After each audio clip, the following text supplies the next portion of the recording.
que estamos la supremacía de las Escrituras. Estamos con la lección número 12. El título es, si ya todos tienen la revista, Primera de Corintios, capítulo 1, del versículo 1 al 3, para el que no tiene la revista. Primera de Pedro, capítulo 1, versículos 1 y 2. Y segunda de Juan, capítulo 1, versículo del 1 al 3. Dice, las epístolas instruyen y forman a los cristianos. Ese es el título. Texto audio. Sea con vosotros gracia, misericordia y paz de Dios Padre y del Señor Jesucristo, Hijo del Padre en verdad y amor. Segunda de Juan, capítulo 3. Verdad práctica. Las epístolas proporcionan instrucciones vitales para entender la doctrina cristiana, así como para la formación de los cristianos. ¿Pueden sentarse, hermano? Buenos días, bienvenidos a la clase del día de hoy. Y la clase de hoy, que es de estar atentos para estar participativos, la clase es de todos. Siempre hemos dicho que solo facilitamos, pero todos venimos a aprender. Amén. Las epístolas instruyen y forman a los cristianos. ¿Cuántos creen eso? Nosotros cuando llegamos a estos caminos, nos cuesta mucho abordar la Biblia. ¿A cuánto les pasó? ¿Verdad que sí? Que nosotros no sabemos, y una de las primeras preguntas que uno hace es, ¿cómo hago para leer la Biblia? ¿Por dónde empiezo? ¿Cuál es el mejor libro? ¿O cuál? Y uno comienza a instruir al nuevo creyente de cuál es el libro que va a leer, cuál es el mejor. Incluso, pasados años, hay cristianos que les cuesta leer el Antiguo Testamento. O sea, les cuesta entender esa literatura.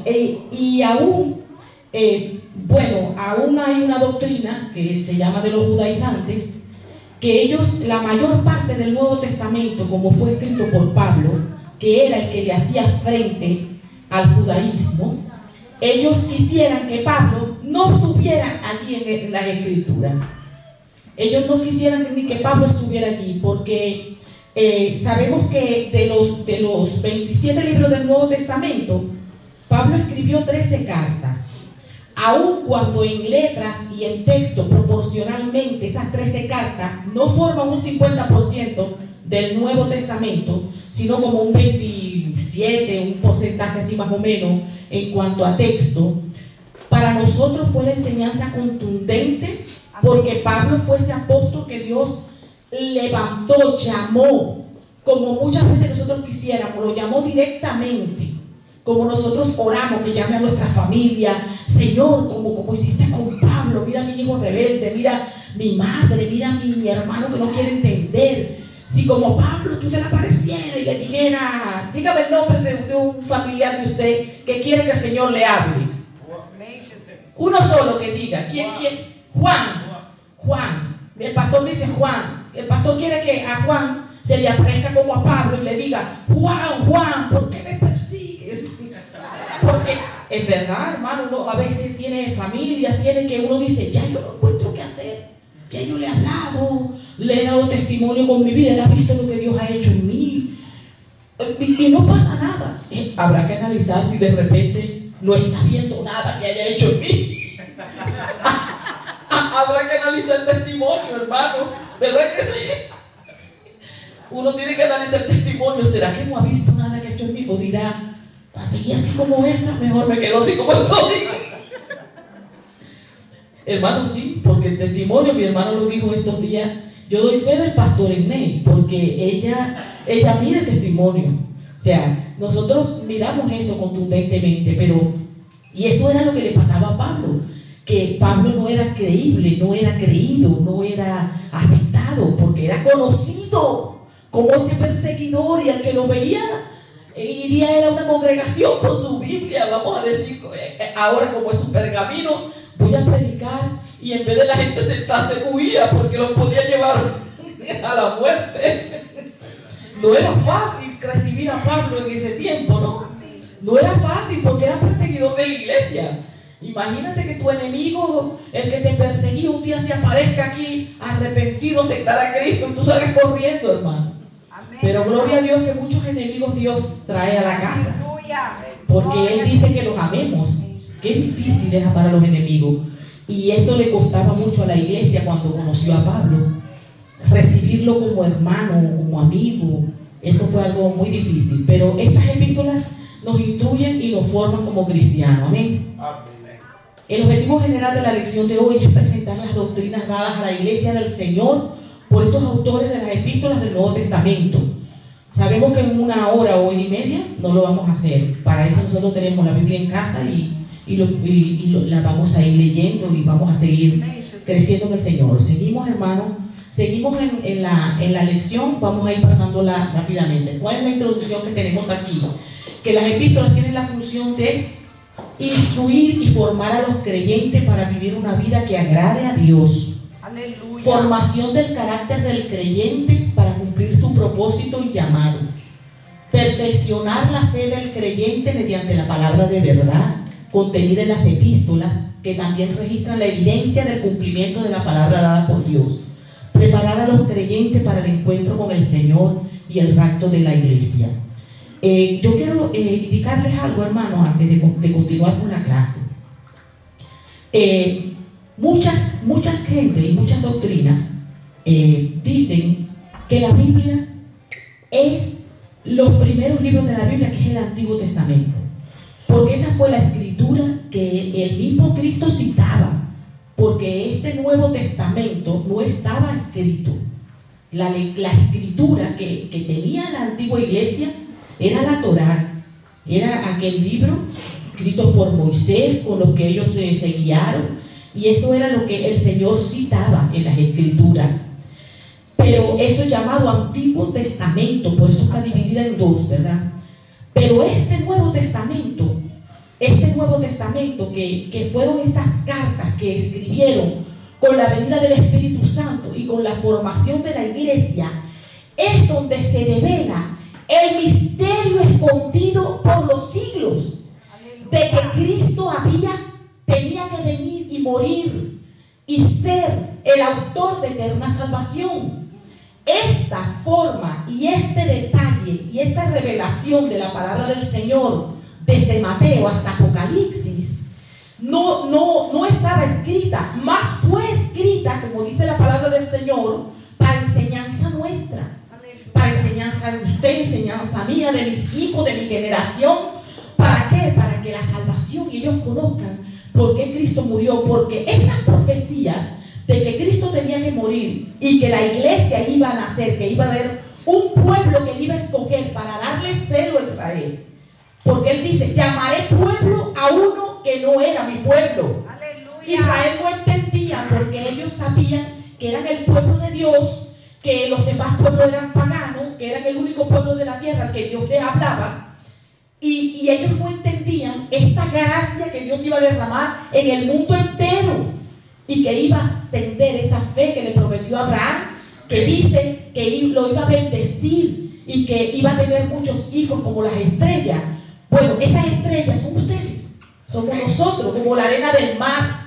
Mira las estrellas, si tú puedes contar la arena del mar, bueno, así es que va a ser tu generación y tu bendición. Y eso somos nosotros, hermano, eso somos nosotros. Ese cumplimiento, nosotros cuando leemos el Nuevo Testamento podemos ver. ¿Qué podemos ver?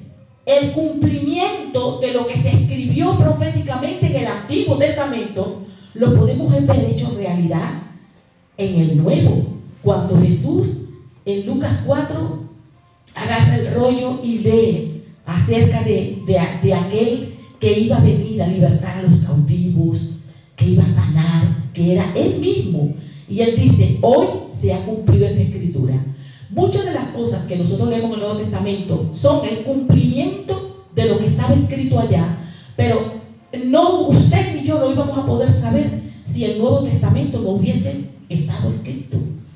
Y de aquí nosotros pasamos y sabemos que nuestra doctrina, del que fundamentamos la palabra de Dios, que es la palabra de Dios y fundamentamos nuestra vida, tiene que ver con estas enseñanzas apostólicas, esta enseñanza que nos quedaron escritas. Y que es tremendo, hermano, porque yo le decía a esta persona que le estaba hablando del Señor, que anda pues cosas de las tinieblas, yo le decía, mira, yo te quiero hacer una pregunta. Un abogado busca una ley y se basa en una ley. Cualquier persona que está en una eminencia busca la ley de su profesión y dice de acuerdo con la ley y tal, y cada uno en función de una legalidad superior acciona y funciona. Cada uno en su profesión tiene una ley, cada uno en función de esta norma, y en la sociedad funciona en base a legalidad. El mundo espiritual también funciona en base a la legalidad. Nosotros cuando queremos hacer las cosas a nuestra manera y no estar sujetos a autoridad, si te quieres ir a reprender un demonio, que yo voy a reprender un demonio y no vas bajo autoridad, el demonio no se va a salir ni se va a sujetar y capaz te ataque a ti también, porque es sobre autoridad, y la autoridad de nosotros es la palabra de Dios. Esta es la autoridad. Y yo le decía a esa persona, ¿y cuál es tu autoridad? ¿En qué libro te fundamentas? Yo me fundamento en el libro que es la palabra de Dios, el libro escrito, el más famoso, el más contundente de toda la historia, que nadie ha podido desarraigar de la historia, porque es la palabra de Dios, y yo me baso en ella, en la palabra de Dios. ¿En cuál libro te basas tú para tu creencia? Si tú estás tan firme y convencido que esa es la verdad, que a ti te ha traído lo que tú buscabas, ¿en qué te basas tú? ¿Cuál es tu libro? ¿Quién te enseñó esta verdad? ¿De dónde viene esta supuesta verdad para ti? Se quedó sin palabras. Pasados los días vino. ¿Te acuerdas cuando me preguntaste en qué libro yo me basaba? Bueno, fue un libro escrito por alguien de tu país.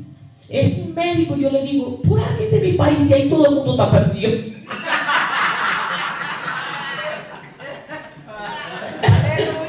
Porque es la persona que le había comentado que transita en espiritismo, en ayudar a los muertos, para que los muertos vayan a su vez. Cree que está haciendo algo en su entender, en su ceguera espiritual aún, porque confío que orando Dios le va a iluminar. Él todavía cree que con eso él va a ayudar a las personas. Entonces, bueno, yo le decía, entonces ese es tu libro. Vaya, pero es que está muy débil tu verdad, ¿no? Pues yo te digo, háztelo mirar, entonces revisa eso a ver qué es lo que está pasando con tu verdad. Pues la de nosotros dice que es la palabra inspirada por Dios. Vamos a continuar. Entonces tenemos las epístolas. ¿Qué son las epístolas? Son cartas que tenían una estructura, un saludo, ¿verdad? Una despedida y un texto. Esas son todas las epístolas, las cartas que fueron hechas por estos hombres inspirados de Dios en los tiempos de la primera iglesia. Entonces, nosotros, es la definición que tenemos. Pedro escribió, a veces no la escribían ellos mismos, la dictaban. Se dice que Pablo tenía un problema en la vista, y entonces también las hacía leer para que se las revisaran y todo eso. En el caso de Pedro también, él recurría, y allí tenemos citas de cómo ellos escribían las cartas para que fuesen enseñadas. Aleluya. Seguimos. Tengo aquí esta biblioteca del Nuevo Testamento para que ustedes vean la proporción de los libros que escribió, de los evangelios. Hay un libro histórico que es Hecho y uno profético. Pueden mirar bien ahí, hermano, se ve bien, se mira. Entonces tenemos el Apocalipsis allá al final, que es el libro profético, y aquí al principio los 4 evangelios. Parece que el que tiene esa biblioteca no lee ningún libro, porque están arregladitos.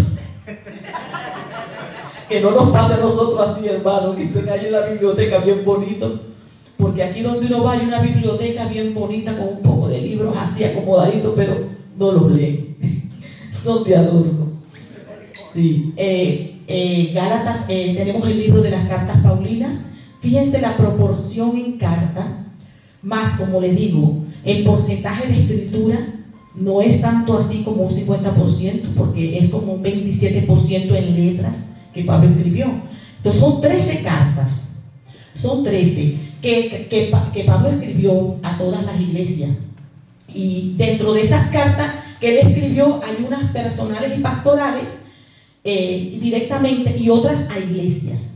Pero hay un grupo de cartas que se llaman católicas, generales, universales, que son 8 cartas, que son todas las cartas que lo escribió Pablo. Y mira cómo están separaditas las de Pablo con las otras para el tiempo de estudio. Esas cartas, donde está la de Santiago, que se dice que es el primer libro escrito del Nuevo Testamento, lo leí ahora en la historia de la Biblia.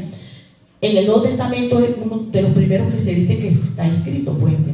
Y estas 8 cartas fueron escritas a iglesias, directamente a iglesias. En la dispersión fueron directas a todas las iglesias. Cuando lees el primer versículo dice, ¿dirigido a quién? Es importante cuando usted esté estudiando la palabra de Dios y esté estudiando la Biblia, hermano,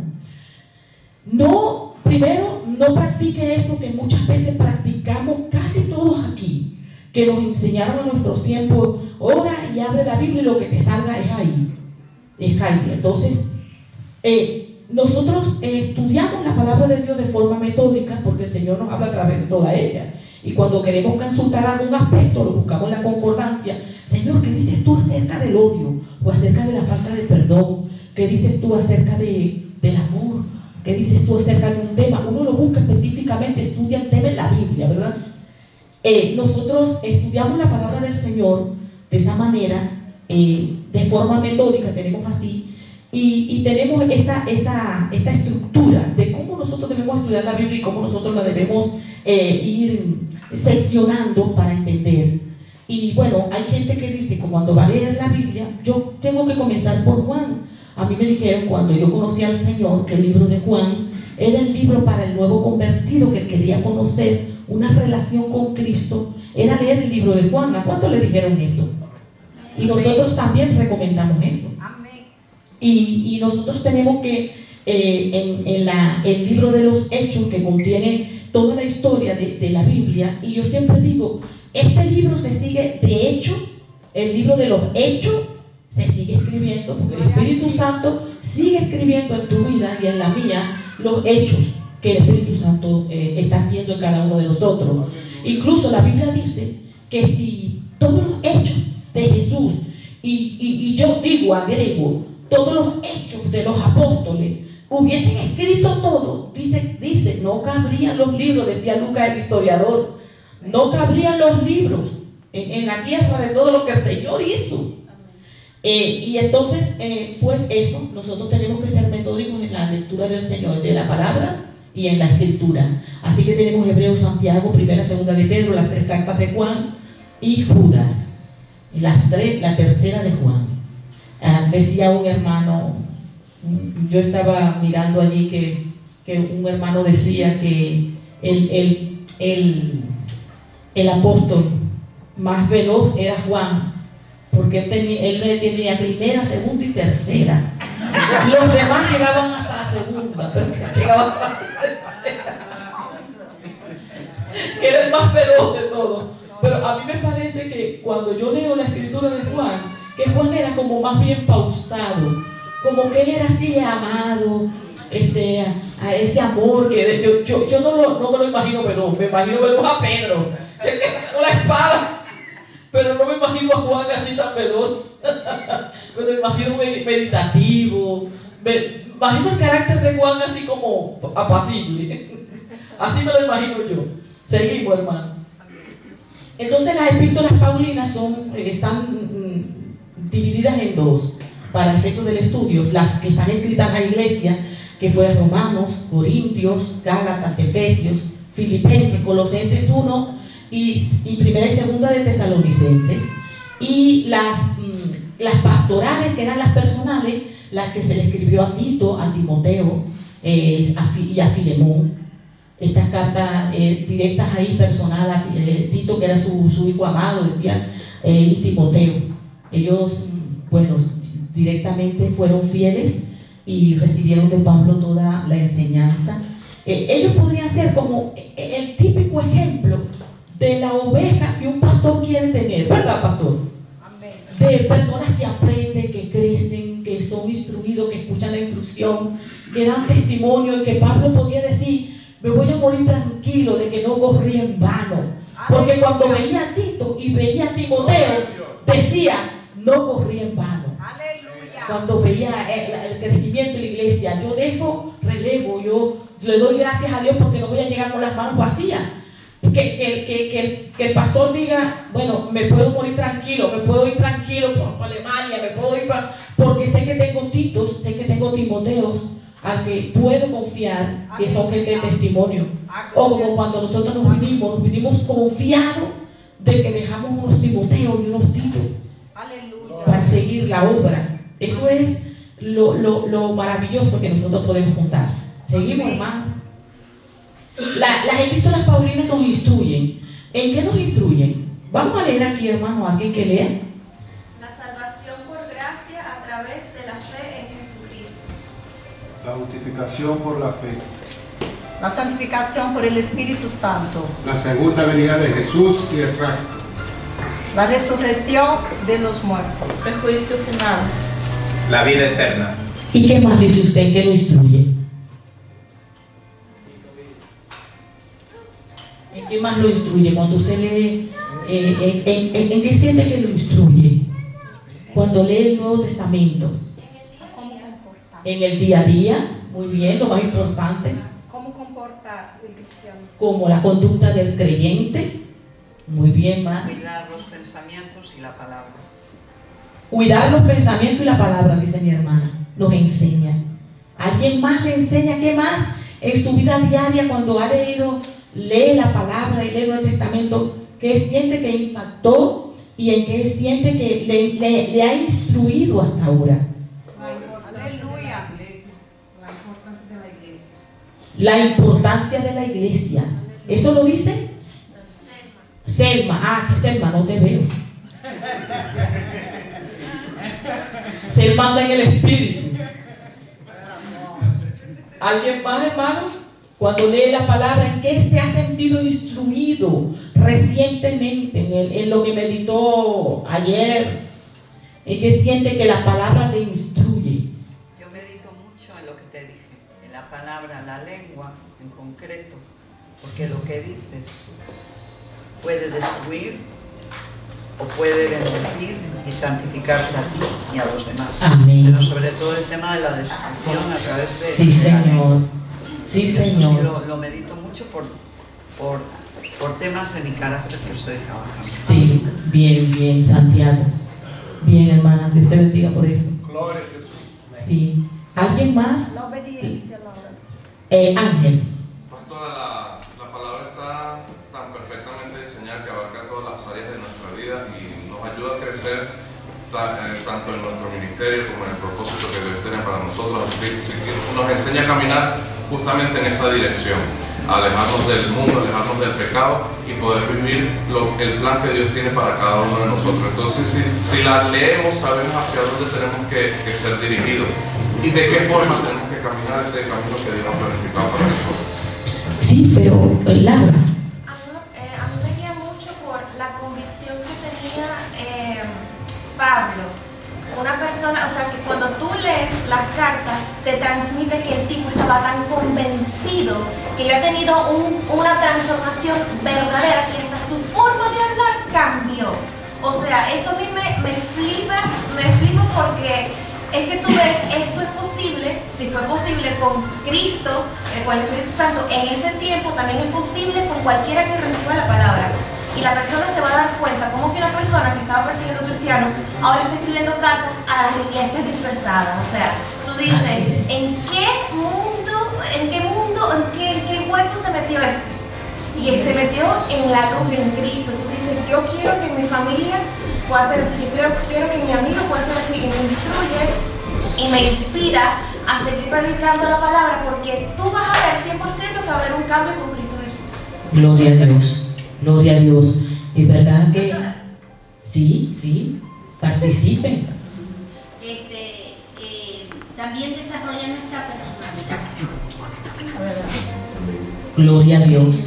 El carácter, el libro de los Efesios, el carácter de Cristo, la medida de la estatura del varón perfecto, al que nosotros vamos a llegar, Efesios 4. Laura, quando eu disse a respeito da igreja, el carácter del cristiano vai ser aprimorado en el relacionamento interpersonal dentro de la iglesia. Amém. Uma equivocação que nós outros muitas vezes creemos que somos capazes de crescer em espiritualidade. Se nós outros, como a palavra diz que somos o corpo de Cristo e Ele é a cabeça, nós outros cada um somos um membro, não? E nesse relacionamento cada membro tem uma finalidade no corpo de Cristo. Então temos que estar unidos. Essa semana como estava na política e na semana passada, né? Vinha coisa, né? Juntos somos mais fortes, que era o tema do PP, não?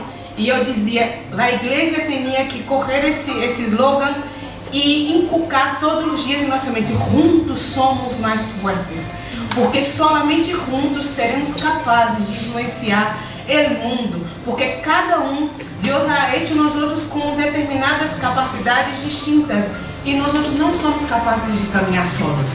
Eu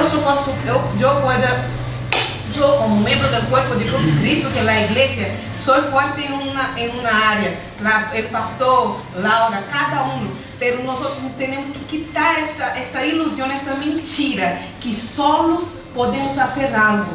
Não, podemos fazer algo juntos, unânimes, como o corpo de Cristo, caminhando juntos com um único propósito, como tu havia dito nas semanas passadas.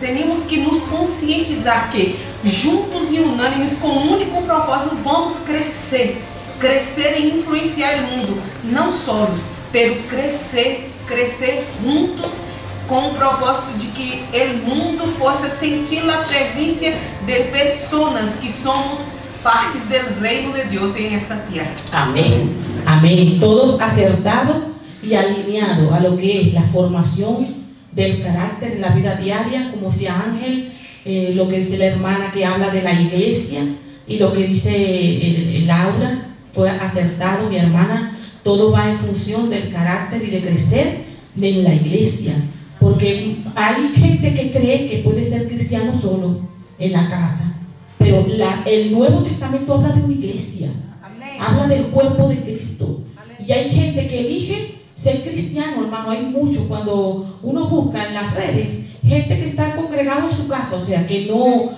decidió porque por una cosa o por otra me quedo. Pero ¿cómo puede ser parte de un cuerpo? ¿Cómo puede desarrollar los dones? ¿A quién le va a él administrar los dones? Si la Biblia habla de un cuerpo, es un cuerpo, habla de la iglesia, que es uno de los misterios que también habla el Nuevo Testamento. Entonces es una verdad fundamental, pero como dijo Selma, que es una mentira del diablo que mete a veces a las personas a creer que pueden solo, que la iglesia como tal es algo de que el que va quiere porque va. No piensa que es una institución que Dios creó, que Dios formó, sino que es algo que inventaron en la modernidad. Sin embargo, la iglesia es la novia, es el cuerpo, y nosotros somos piedras vivas que estamos siendo edificadas en Cristo Jesús. ¿Me permites comentar algo, Laura? Es testimonio mío, ¿vale? Yo desde enero empecé a intensificar lo que es el tema de escuchar, por ejemplo, yo escucho diariamente los proverbios. Nunca lo había hecho, lo estoy escuchando, ¿vale? Estoy escuchando salmos, bueno, los salmos siempre me gustaban mucho.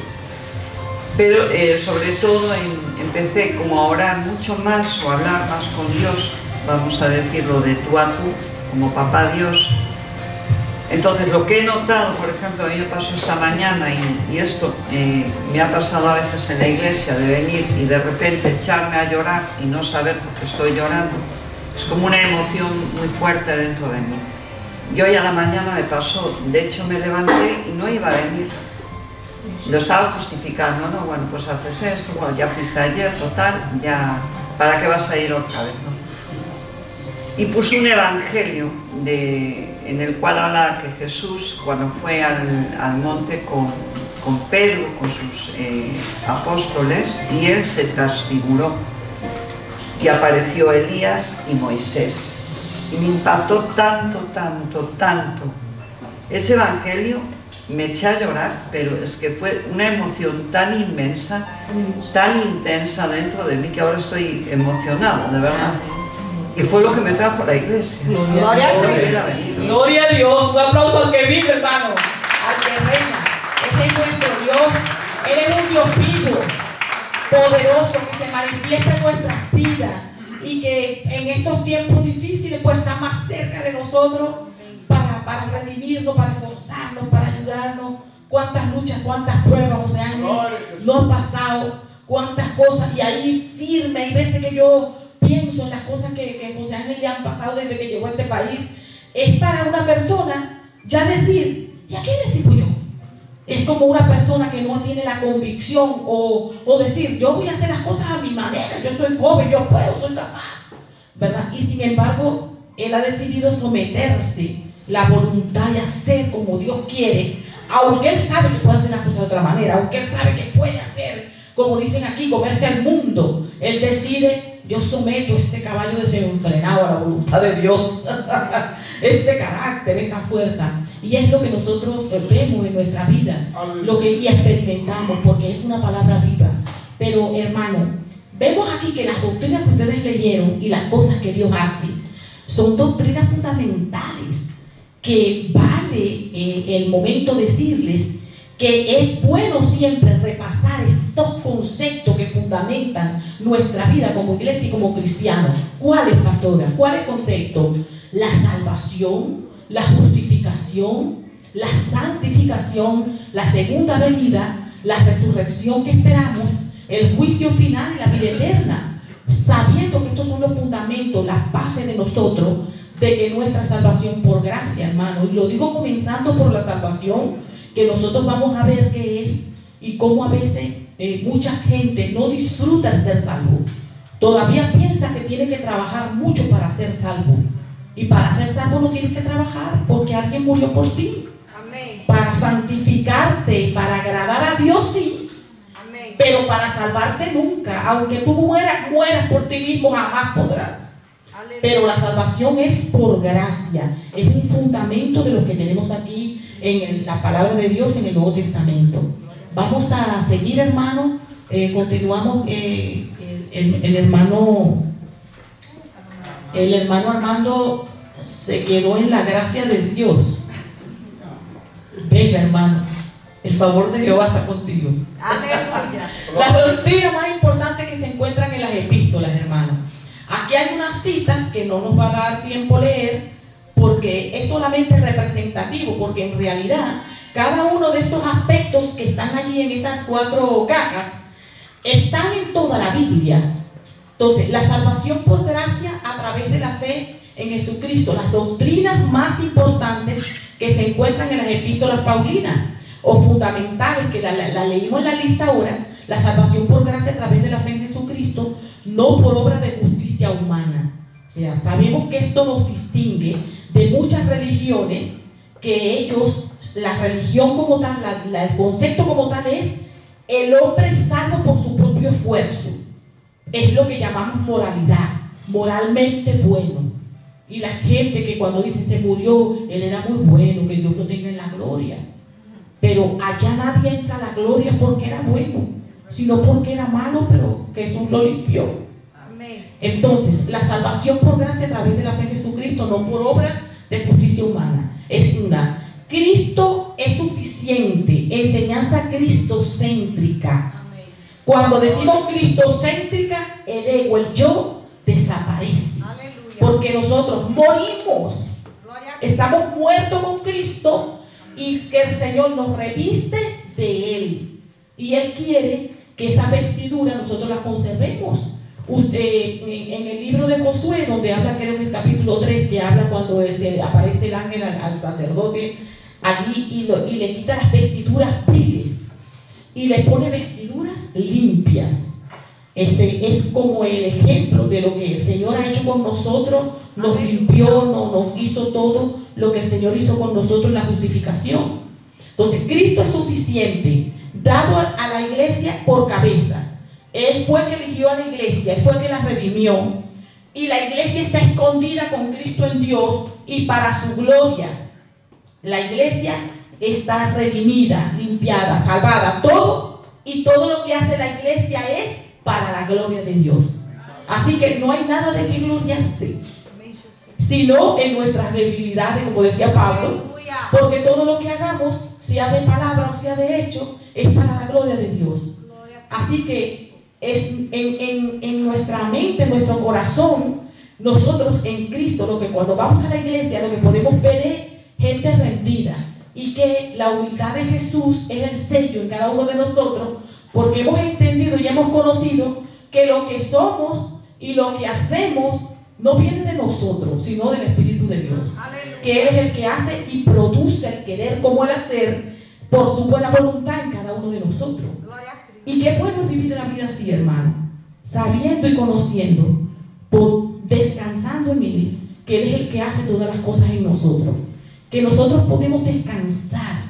Aleluya. ¿Qué es lo que tú puedes hacer? Orar toda tu ansiedad sobre el Señor y descansar, hermano. Qué bueno descansar en el Señor. Hace un tiempo atrás yo no estaba descansando mucho. Yo tenía demasiada preocupación y el Señor nos va enseñando cada vez más una y otra, y el Señor me ayudó a descansar. A veces mi hija se sorprende, mamá, pero el Señor me dijo que no me preocupara. Pero no hagan como esas personas, que no me preocupara, que me ocupara. El Señor dijo que no me preocupara, que no me afanara, que orara por eso y que confiara. No tengo por qué, yo no voy a resolver algo así preocupándome.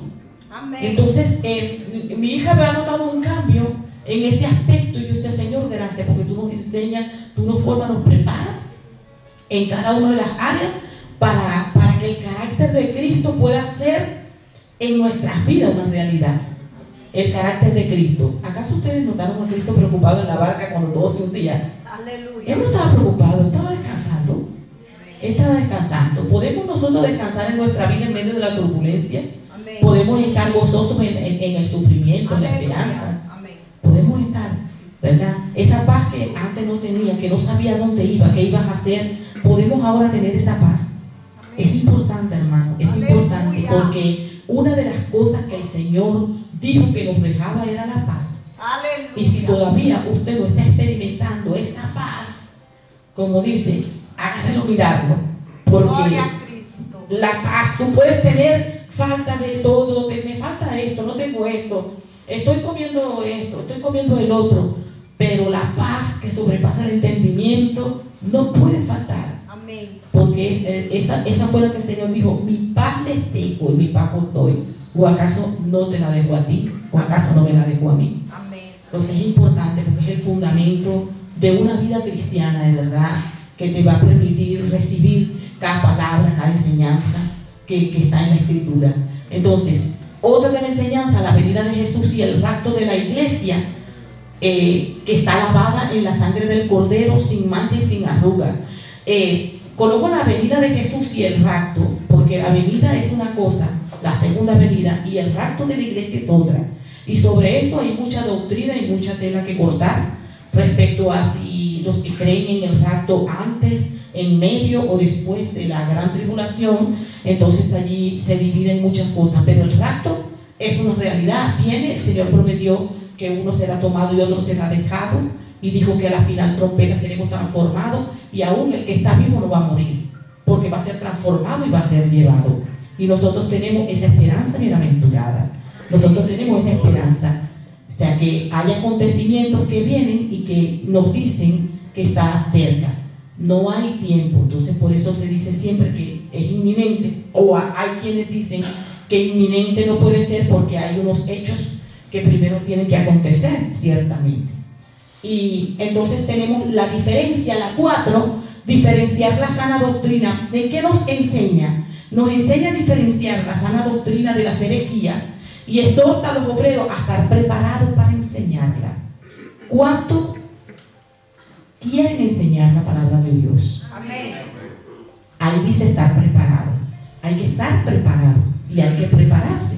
Entonces, dice la palabra del Señor que nosotros tenemos que aprender a caminar no como niños, sino ya comer sólido, para estar preparados también para enseñar a los más jóvenes. Decía Pablo cuando escribía las cartas pastorales, decía que estuviéramos preparados, que fuéramos maduros y que no estuviéramos en los viejos rudimentos, haciendo las cosas que nosotros hacíamos antes y mostrando el carácter como que, como dice, este acaba de salir del horno, no, este lo acaban de meter al horno, está crudo, esto está crudo todavía. O decían, oh, pues está calentico, ya acabado de salir del horno, qué bien. Entonces nuestra vida tiene un proceso y un proceso de cambio y de transformación. Entonces el Nuevo Testamento, las cartas, nos enseñan. ¿Cuántos han leído ya el Nuevo Testamento todo? Y lo están leyendo y lo siguen leyendo. Hay una forma de leerlo y es, no se puede leer las cartas para leerlas. Es una carta, simplemente es una carta. Tú, para entender cómo va a terminar esta historia, hay que leerla toda. Amén. No puedes sacar ninguna doctrina, ninguna enseñanza del comienzo si no lees toda la carta. Amén.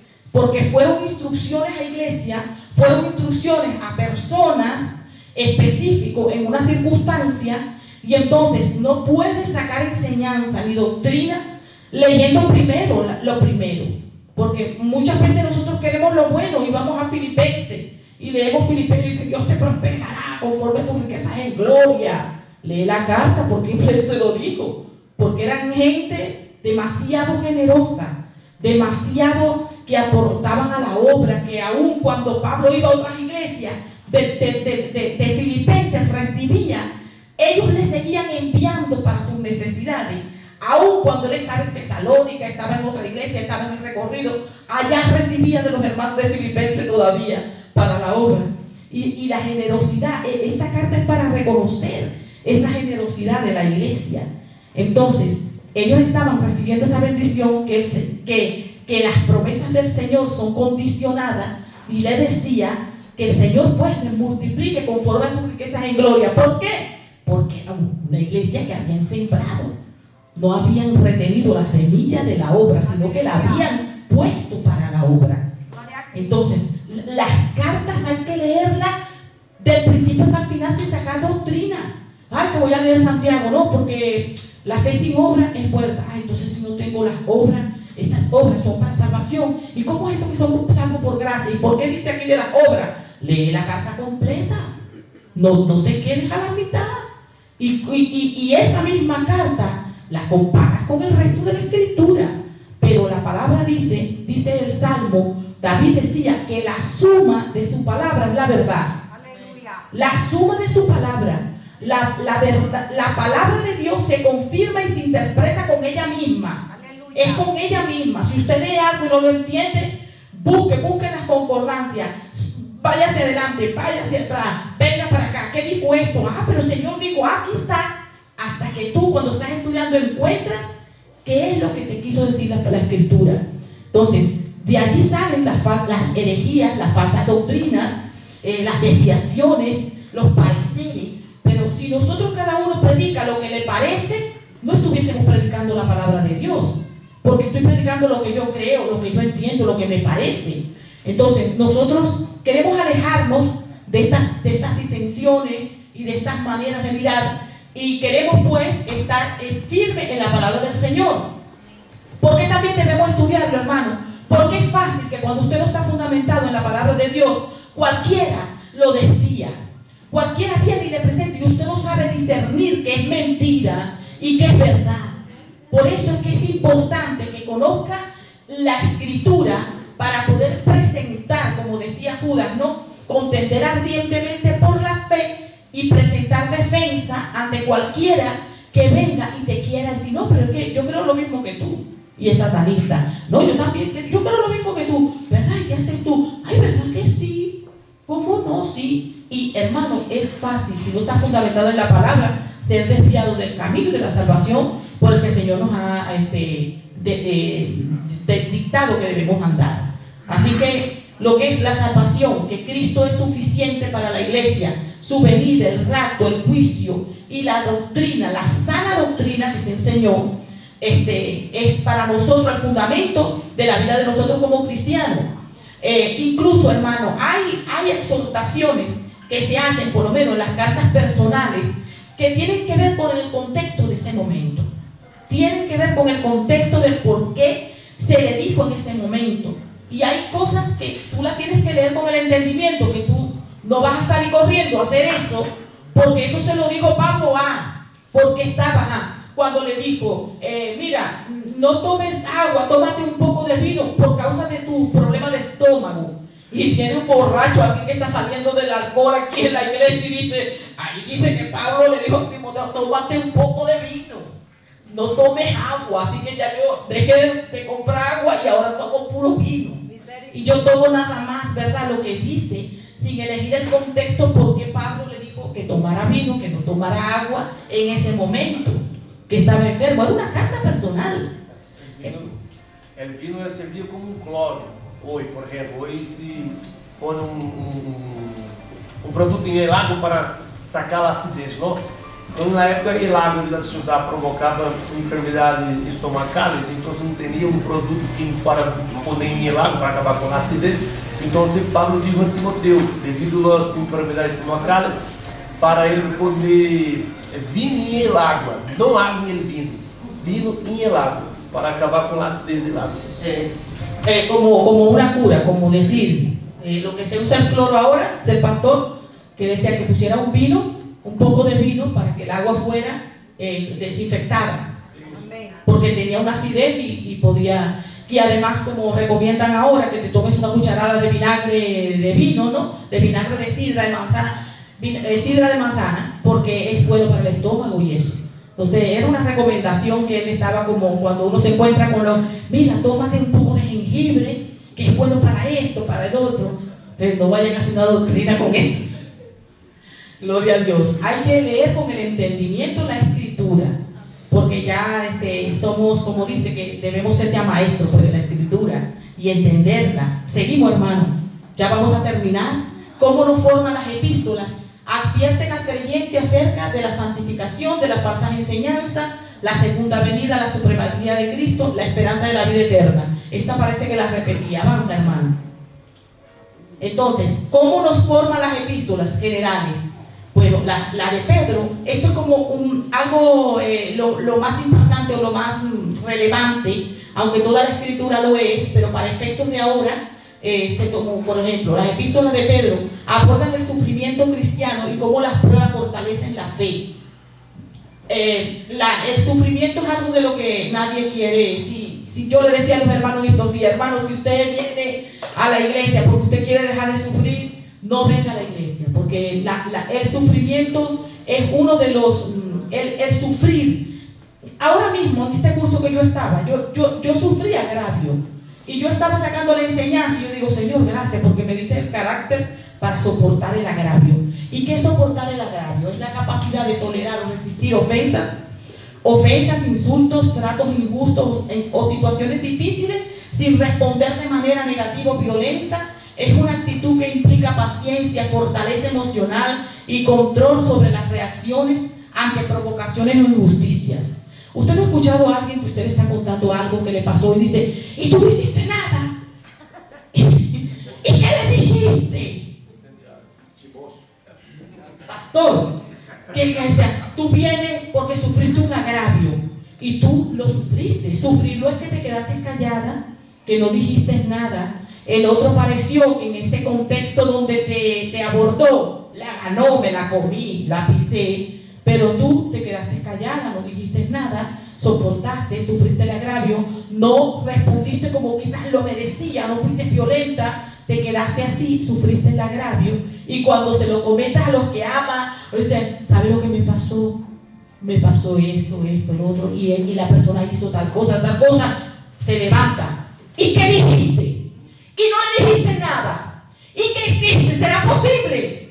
¿Cómo no me cuando ahí yo hubiera hecho esto? Mira, en estos días fuimos a un café aquí, no digo el nombre, y nosotros por ser, cuando notaron nuestro acento, nos trataron de una manera a mis hijas y a mí, pero evidentemente fatal, se derretían porque hay gente que tiene esa bajeza, o sea, de que todavía no aceptan un extranjero o algo así.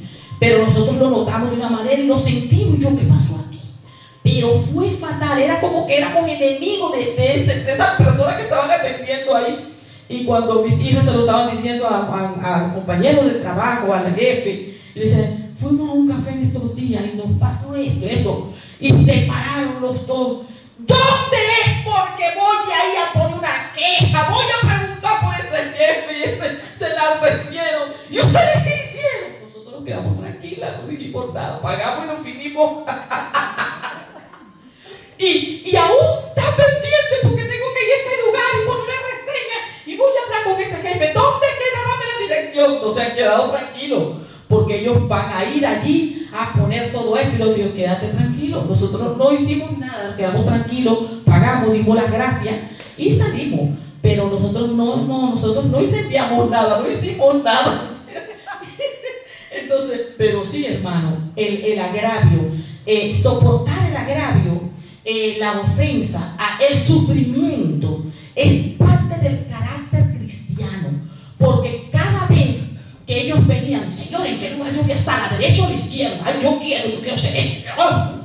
El Señor le decía, mi copa la van a beber, ciertamente van a beber mi copa, el sufrimiento. La van a beber, pero sentate a la derecha o a la izquierda, no está a darlo. Pero es que ellos tenían esa mentalidad que aún hay, ¿verdad? De que nosotros sí vamos a estar, pero nadie quiere sufrir. Y cuando nos persigan, y cuando tengamos que correr, y cuando tengamos que decir, mátame, yo soy de Cristo, vamos a andar como le decía yo a mi hija cuando ella le tocaba irse a otra ciudad para estudiar allá en mi país. Y uno va a estudiar en tal ciudad. Y yo, yo no puedo esto, la comida, ay, la gente. Yo digo, parecen una matica de frijol. Las maticas de frijol que nacen, las habas que nacen sin sol. Y cuando les pega ahí mismo se parten en dos. Una legumbre. ¿Eres un árbol fuerte o eres una legumbre? ¿Qué somos? Legumbres. Somos legumbres que cuando nos pega el sol ahí mismo ya estamos abajo o nos quiebran. El Señor no quiere que seamos así, que seamos fuertes, que seamos como la palmera, dice la Biblia, que seamos como la palmera, que aunque el viento le dé por acá, para allá, el viento apuesta a la palmera y queda aquí, así. Y tú dices, se quebró. Cuando el viento dejó de soplar, se paró. Así somos los cristianos. Pero no se quiebra, no se quiebra. Y pastor pegó del otro lado, vino otro agravio más, otra situación y hermana, ¿qué tiene? Quédate quieta que me está pegando el viento. Quédate quieta que me está pegando el viento. Espera que pase el viento y de repente otra vez aquí estoy yo. Y así nos pasa que cuando nos pega el viento vas por un lado, vas por otro, pero no te quiebra. ¿Dónde está mi hermana? Ahí firme en Cristo. Se tratando del sofrimento e dessa flexibilidade, o cristiano recebe ele com o tempo, claro, por meio da palavra. Às vezes, quando habla de sofrimento na igreja, nos cristianos, tá, há muitos que tomam como se for, eu não sou masoquista, mas tem que ter Jesus para acabar com o sofrimento, tá? Pelo menos assim, Pedro dijo, né, que seríamos provados como el oro e el fuego. E quando as pessoas aceitam Jesus, vienen na igreja, aceitam Jesus, de início tudo é maravilhoso. A pessoa não sofre, não percebe, não sofre, sabe? Assim, porque Deus nos trata como um ninho, quando é um ninho, sofrimento, toda a proteção e tal. Pero o sofrimento, como o texto deixou claro, que elas contribuem muito para a formação do caráter cristiano. Pero quando a pessoa aceita Jesus, e passa sempre aqui, a pessoa aceita Jesus, está nos primeiros dias, primeira semana, e ele, pastor, que maravilha, glória a Deus, sentindo um paraíso, Deus. Aí eu não digo, né? Eu quero dizer, glória a Deus, irmão. Ele não sabe o que está compreendido.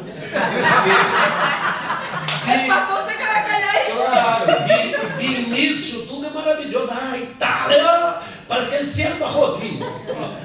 Sim, você falou, glória a Deus. É assim, irmão, glória a Jesus. Tá? Eu é assim que sentimos e é assim que devemos sentir. Por qual razão? Porque somos novos convertidos. Pero o próprio Deus permite o sofrimento, as tentações, a prueba. ¿Para quê? Para nos madurar no aspecto espiritual. Aí, por exemplo, hoje, se eu for contar aos irmãos que no sofrimento, nas lutas que eu tenho enfrentado, se contar a história para o carroceiro, até o mundo chora. E eu sei que se for quando eu era nuevo convertido, eu não estaria aqui hoje. Amém. Pero Deus foi permitindo, à medida com que Ele foi nos dando essa flexibilidade, essa estrutura, Ele foi nos capacitando para isso, para coisas maiores. Não? Então, se Ele vai permitindo o sofrimento, as lutas, as dificuldades e tal, para que nós poderamos vencer e ter experiência para realizar uma obra maior, ajudar outras pessoas, ganhar outras vidas para Jesus. Por exemplo, os discípulos, eles não tinham nenhuma estrutura quando Jesus chamou eles. E é tanto que Jesus disse que muitas coisas não ensinava a eles porque eles não estavam preparados para receber essas certas ensinanças. Pero depois eles iam entender. Pedro negou Jesus porque não estava preparado. Depois ele foi estruturado, preparado por Deus a ponto de dar a sua própria vida por Cristo. Tomé negou Jesus e todo mundo só habla do nome de Tomé para dar o palo em ele. Pero esse Tomé que dudou de Cristo, tal, ele creu de tal maneira que tudo estrutura que quando ele morreu crucificado, e mesmo ele estando em uma cruz, ele não predicava a Jesus. Amém. Tu compreende? Então, é o sofrimento Deus permite para que possa formar nosso caráter cristiano, nos preparar para realizar sua obra, não só nos suportar, como também nos ensinar e preparar outras pessoas. Amém. Glória a Deus. Gloria a Dios, hermano. Gloria a Dios. Y dentro de los sufrimientos y todo eso, nosotros debemos estar preparados, hermano, para eso. Porque por eso es que la paz es la que debe ser, la que esté en nuestro carácter, porque esa paz es como el fundamento, la base para soportarlo todo. Y el carácter, ese carácter de Cristo, de que vienen las dificultades, viene la lucha, vienen las pruebas, todo don perfecto desciende de lo alto. Entonces, cuando el Señor pasa los sufrimientos, Él también nos da la salida y nos da la fuerza para salir en ese embate que el viento viene, pero el Señor está allí. ¿Qué es lo que dice Él para que tu casa pueda estar firme? ¿Alguien me lo puede decir? ¿Dónde tiene que estar fundada? Que cuando viene el viento no te la va a derribar, porque ¿quién es la roca? Cristo mismo, hermano. Entonces, ¿de qué se trata? De amar a Cristo. Es aprender a amarlo hasta que Él mora dentro de ti y Él es el que te forma el carácter. Y alguien que está dentro de ti, a quien tú amas, tienes una comunión con Él. Tienes una relación íntima y una comunión perfecta y quieres imitarlo, agradarlo. ¿Alguien de ustedes siente que cuando va caminando, cuando se levanta, siente que nunca está solo, que está ahí, está siempre hablándonos? Que Dios no me habla mentira, hermano. Él siempre está hablándonos a nuestra mente, a nuestra conciencia, a nuestro espíritu. Él te habla. Nadie que ha aceptado a Jesús y que ha creído en el Señor se va a sentir solo, porque desde que te levantas tienes conciencia de Él 100%. Yo no puedo levantarme y lo primero que está en mi mente es Él. Es imposible que yo pueda dejar de pensar que Él está ahí. ¿Qué es ahí? ¿Qué quieres? ¿Y qué hago, Señor? El temor de Jehová es el que nos guarda, el temor a Él, de que Él está allí. No un temor de miedo, como ya hemos explicado muchas veces en este lugar, ¿verdad? Sino ese temor reverente, de amor, de agradarte a ti. Sí, hermana. Bueno, yo me acuerdo cuando yo vine, es que me reía por eso, porque al principio yo al pastor lo veía como un santo, pero después lo llegué a ver como al propio demonio. Yo me acuerdo que le escribía a mi hermano, que era evangélico, y le decía, pero ¿se puede saber dónde me has metido tú? Digo, esto es satanismo. Digo, yo salgo de esta iglesia corriendo, es que no lo podía ver delante al pastor. Era algo así como, apártate de mí, por favor, y bordas, que le escribía por WhatsApp y le decía cada burrada que... Me acuerdo una vez que se me quedó grabado que eso lo hice a posta. Le digo, entonces, ¿qué pasa? Jesús no es judío. Y me dice, es hijo de Dios. Digo, ya está el demonio este. Pues Jesús es judío. Y estaba así con él. Me da vergüenza, pero hace poco, sin dirigirle la palabra. Pero sin hablar, pasaba delante de él y que te den morcillas. Sí, o sea, pero sí he vivido esas cosas. Gloria a Dios por lo que Dios ha hecho en ti, mi hermana. Y gracias por compartir esos testimonios. Gloria a Dios.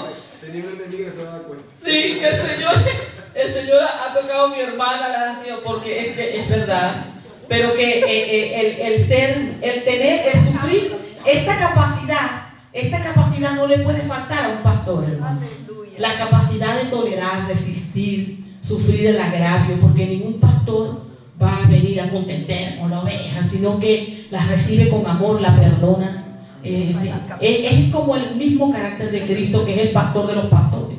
Y de verdad, el que tenga llamado a ser pastor y todavía no sufre el agravio, no tiene la tolerancia, órele a Dios para ver si ese es el don que usted quiere ejercer.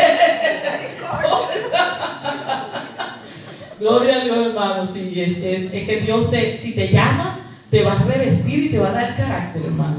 Cuando Él nos llama, Él nos prepara para toda buena obra. Seguimos, hermano, ya estamos a punto de terminar. Y vamos a ver las epístolas de Juan, que son hermosas, que hablan del amor, que hablan de recibirnos unos a otros. Aquí yo quiero que cuando ustedes estén leyendo los libros de Juan, yo solamente les quiero hacer ver esto, de todo este poco de palabras que está allí. Ustedes lean la carta y verán.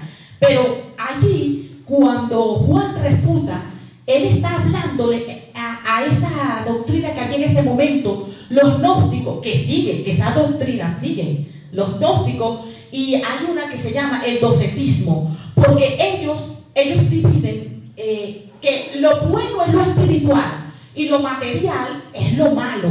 Así que ellos no podían entender que Jesucristo era carne, que Dios estaba hecho carne, porque la carne era algo, está en la carne es contaminada, es pecado. Entonces no podían entender que un Dios santo, que un Dios justo pudiera haber escogido morar en la carne.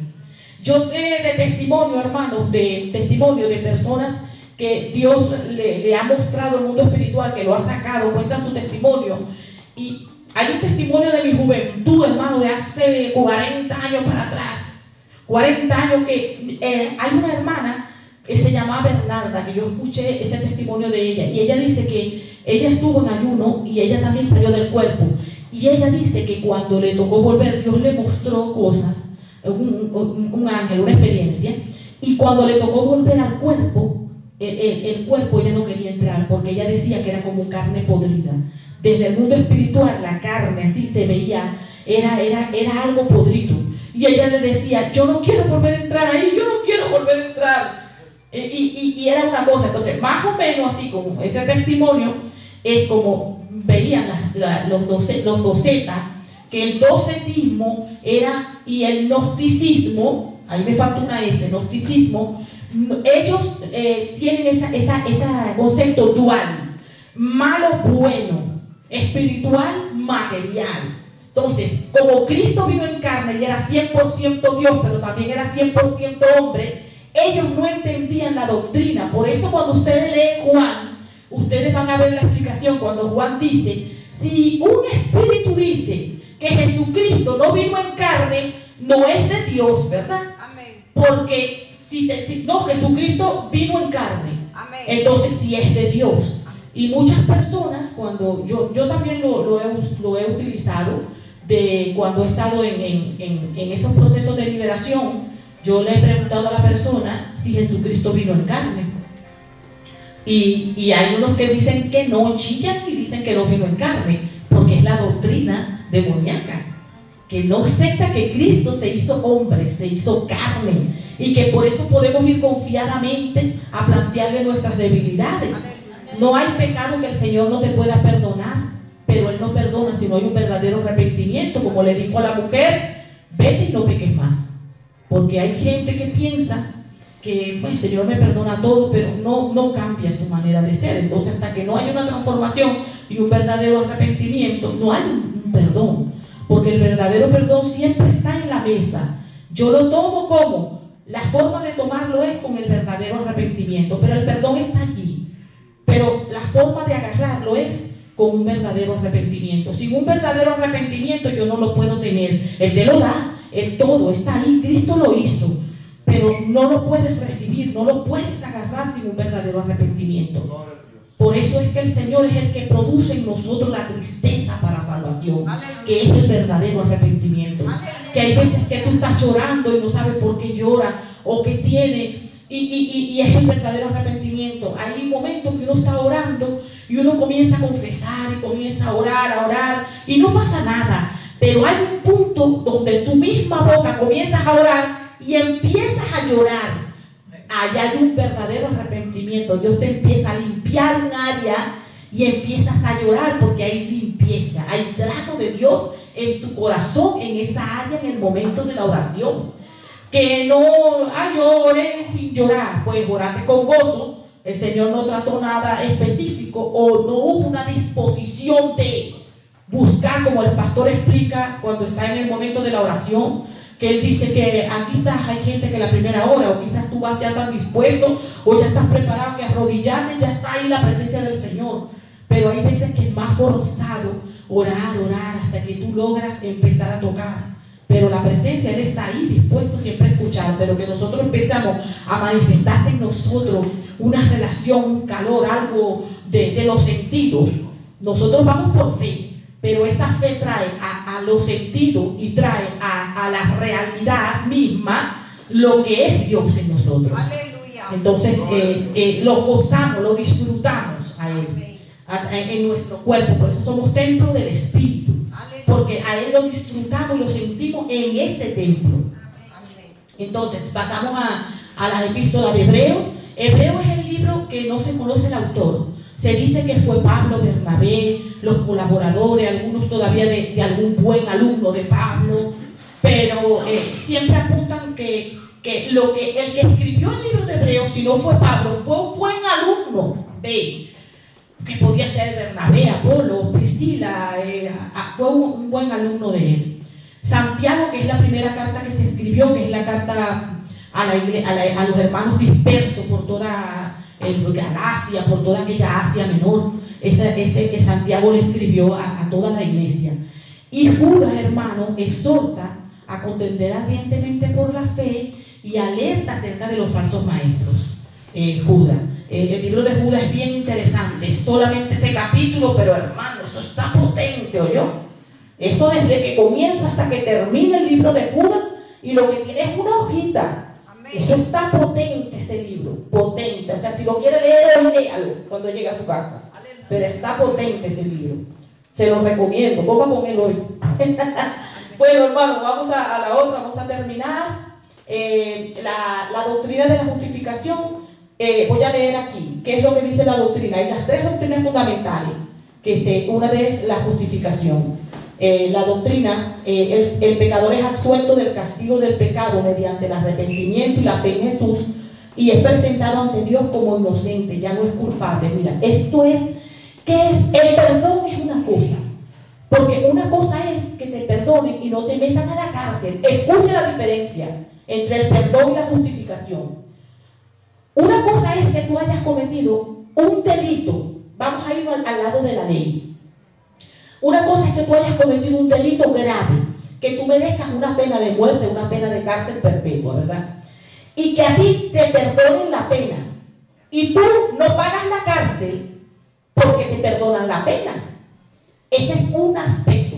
Ok, saliste, te perdonaron la pena, te pagaron la fianza y tú saliste, pero tú sigues siendo culpable, porque el hecho de que no pagues la cárcel no significa que tú no lo hiciste. Solamente que tú no vas a pagar la cárcel. Ahí es donde te perdonan la pena. Ahí el Señor te perdonó cuando te perdonó todos tus pecados. Pero no conforme con eso, que Él te perdonó, Él te justificó. ¿Qué significa justificarte? Justificarte es que ya no eres culpable. Ya tú no estás registrado ni siquiera. ¿Cómo que tú hiciste eso alguna vez, hermano? Por eso es que no hay pecado. Él borra tu pecado, porque una cosa es que te perdone, que te absuelvan y salve, otra cosa es que en tu expediente no esté registrado eso. Aleluya. Pues en el expediente espiritual tuyo de vida, cuando tú conociste a Jesús, eso ya no quedó registrado, ya tú aparece que tú no eres culpable. Amén. Entonces te presenta ante el Hijo, te presenta ante el Padre como justo. Como esa ovejita que no rompió un plato, como que no hizo nada, si era pues un hijo de perdición. Pero cuando el Señor te ve con vestiduras blancas, porque el Señor nos reviste de Cristo. Hermano, atesora esa enseñanza. Nosotros éramos lo que éramos. El Señor pagó la deuda, pagó la fianza, nos sacó de la cárcel, pero no nos dejó con el vestido de raya. Nos puso vestidura, nos justificó y nos puso vestidura santa. Nos revistió de Él mismo. De Él mismo. Así que cuando el Padre te mira a ti, ay, yo no sirvo para nada, mira quién soy. Hermano, no hable así de Cristo. Él está viendo a Cristo. Porque usted está revestido de Cristo, porque Él te justificó. Te perdonó y te justificó. Esa es la justificación que enseña la palabra de Dios. Esa doctrina, ¿sí, Laura? Es mucho importante que estén diciendo esto, porque en los caminos del Señor hay veces que el enemigo te martilla con un pecado que te hayas cometido. Con el pasado. Y te dice, tú hiciste esto, tú eres un pecador, pero entonces el cristiano se siente ciertamente un pecador. Y hay que estar claro, estos son ataques del enemigo que hay que cerrar y estar claro con la palabra y decirle, Señor, yo estoy justificado en Cristo Jesús. Por eso que la justificación es importante, porque borra definitivamente el pecado que cualquiera de nosotros haya cometido. Mire, hermano, lo que dice el pastor Celso, cuando usted está trabajando en el ordenador, hay una opción cuando usted está haciendo un texto, ¿verdad? Que es a la derecha, a la izquierda, centrado y justificado. Y justificado es derechito. Derechito de comienzo hasta el final. Bueno, eso fue lo que Dios hizo con usted. Lo justificó. Lo puso derechito ante el Padre, sin ningún error, sin arrugas. Eso fue lo que Dios hizo. Pero antes lo perdonó. Pero para perdonarlo tuvo que redimirlo en la cruz, pagar el precio. Y cuando tú te arrepentiste, que viniste a Él, Él te perdonó. Pero cuando tú saliste de ahí, saliste con nueva vestidura que está justificado. ¿Entendido? Entonces, eso fue lo que hizo el Señor, hermano. Que lo hizo. Sí, Ángel. Pastor, es importante señalar que esto no es una cuestión que podemos predicar sin antes hablar del arrepentimiento. La persona que es justificada es porque ya se arrepintió de sus pecados, se separó de la práctica pecaminosa y aceptó vivir para Cristo. Si esta persona no se separa del pecado, si esta persona no se arrepiente, obviamente no es justificado. Sí. Claro. Me parece también importante agregar que una de las maquinaciones de Satanás en un nuevo creyente, luego de haber estado arrepentido y justificado, es que Satanás siempre trae la culpabilidad. Exacto. Entonces ese espíritu de culpabilidad, de acusación espiritual, se puede hacer frente con la justificación de Cristo Jesús. Amén. Amén. Gloria a Dios. El pecador es absuelto del castigo y del pecado mediante el arrepentimiento y la fe en Jesús y presentado ante Dios como inocente y ya no es culpable. Qué maravilloso. Seguimos, ya vamos a terminar. La doctrina de la santificación. Luego que Dios ha hecho eso en tu vida, hay un proceso de santificación. Implica una vida separada del pecado y apartada para Dios. Así que no hay lugar para el libertinaje, el pisotear la gracia de Dios. No hay lugar, porque la palabra está ahí escrita. Los que lo pisotean y hacen lo que quieran porque el Señor me perdona todo, es porque ha leído un versículo, no sabe leer la Biblia completa. Yo quiero agarrar, voy a comprar, yo escojo esto, lo que yo quiera. Un buffet. Voy, esto, y me llevo mi plato y como lo que yo quiera. Pero es todo. Entonces, la santificación es esa doctrina que enseña que el Espíritu de Dios obra en el corazón regenerado por Dios para que mediante la obediencia a la palabra de Dios, el creyente progresivamente se vaya apartando del pecado, de esa vieja naturaleza, de la renovación, Romanos 12:1, la renovación del entendimiento por medio de la palabra de Dios. El creyente se va apartando del pecado y sea más como Jesucristo, el Hijo de Dios. Cuando tú creíste en el Señor, en ese momento fuiste regenerado, justificado, ¿no? Dios hizo lo que tenía que hacer por ti. Ahora, Él cuenta contigo para el progreso. Él cuenta contigo para la santificación, para trabajar en cooperación con el Espíritu Santo, ese carácter cristiano, lo que Dios quiere para sus propósitos. Seguimos. Y la doctrina de la glorificación, que es lo que esperamos, la última etapa de nuestra salvación, la glorificación. Muchas veces la gente confunde y cae en religión cuando en la Biblia se habla de ese proceso final de la salvación, de la glorificación, y piensa que hay que trabajar para ser salvos. Se olvidan lo que Cristo ya hizo por él. Y no saben distinguir entre el proceso de santificación y de salvación. Porque salvos somos, y como somos salvos, caminamos en las obras de salvación, de santificación que Dios ya tiene para nosotros, en las que debemos caminar los salvados. Porque en el proceso de santificación no caminan perdidos. Ellos están caminando en el mundo que está separado de Dios. Pero en donde el Señor nos trajo de las tinieblas su luz admirable, caminamos en un proceso de santificación. Nosotros caminamos en la santificación. El pecador es salvo por gracia. Este proceso es: el pecador es salvo por gracia, justificado por la fe, santificado por el Espíritu Santo y la palabra del Señor, y prosigue hasta alcanzar la medida de la estatura de la plenitud del varón perfecto, que es Cristo Jesús. Amén. Es el proceso de santificación al que nosotros vamos caminando. Si usted se mira, como el Señor le dijo aquí, porque le dijo que se mirara a Judá, que el Señor le dijo, Judá nos comentó aquí, que él pensaba que como que seguía siendo el mismo. Judá, comparte con nosotros. Judá, tú testificaste. Bueno, lo digo yo. No te preocupes, no te voy a presionar. Mira, que Judá compartió que recuerdo, dice el testimonio, Judá, que tú pensabas que eras el mismo, que no había cambiado, que estabas orando, tú compartiste, y el Espíritu Santo te dijo que te miraras como eras antes y que ahora te miraras como eres ahora. Amén. Que Dios sí había hecho en ti una obra. Amén. Y yo, ese testimonio me quedó del hermano. Él no se acuerda, pero yo me acuerdo. Gloria a Cristo. Dios te bendiga, hermano, te agarré desprevenido, pero no importa, hermano, aquí te perdonamos todo. Gloria a Dios. Gloria a Dios. El pecador es salvo por gracia, justificado por la fe, santificado por el Espíritu y la palabra, y prosigue hasta alcanzar la medida de la estatura del varón perfecto, que es Cristo. Amén. Eso lo vamos a repetir de pies. ¿Cuál lámina sigue? Ya terminamos. La conclusión. En resumen, el estudio de las epístolas del Nuevo Testamento ofrecen una comprensión profunda de la fe cristiana, la vida de la iglesia primitiva y las enseñanzas teológicas fundamentales. Cada epístola tiene su propio énfasis y su mensaje único, pero en conjunto contribuyen a la riqueza y la diversidad del pensamiento cristiano en sus primeros años y por supuesto ahora también. Entonces, vuélveme la lámina anterior, varón. Entonces, vamos a leer el proceso de nosotros y lo vamos a leer juntos, amén. O sea, cuando diga el número 1 lo vamos a leer. ¿Todos lo ven? Entonces, número 1.